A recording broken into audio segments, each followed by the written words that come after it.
Actually, the short film was done. We're working on a longer version of it now. Like, you went from a screenplay to a comic book script. Exactly. Can you elaborate on some of the pitfalls you had?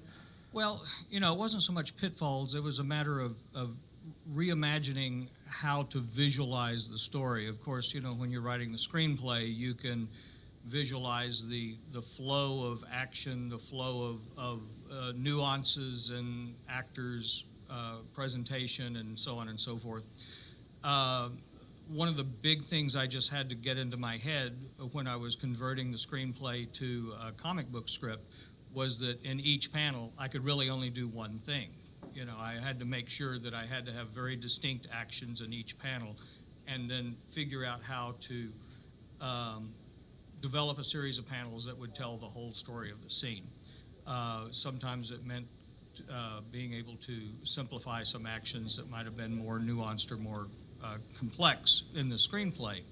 But I think it translated very, very well, and the artist Douglas Brown, who drew the book for me, did a very good job of being able to realize and put his own touches on the script that I had given him.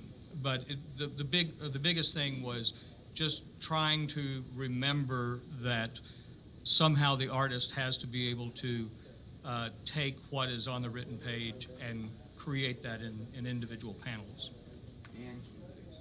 And keep it exciting. And the pacing, and figure out, how many panels is this going to take? Is this a whole page? Is this something that takes 4 panels to tell, or do we move it quickly through in a much faster pace? So that was one of the things, was to try to figure out, okay, this is something that's going to take a long time, and we want to spend a page or 2 pages developing this idea, or is this something that we want to get through quickly and move on?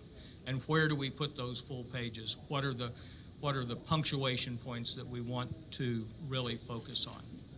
Because when you're making a film, everything on the screen is the same size all the time. But the other thing was for me to realize, in a comic book, that I could apply panel size and shape to the story points. So that was, in some ways, it gave some new creative opportunities.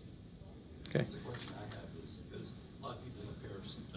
a lot of people compare storyboarding to comics. Because I remember they did a comic artist did storyboarding for, I think it was the Sherlock Holmes movie, and people thought there was a graphic novel for it just because of the storyboarding. Would you say there's similarities in that, or is it all? Am I talking apples and oranges?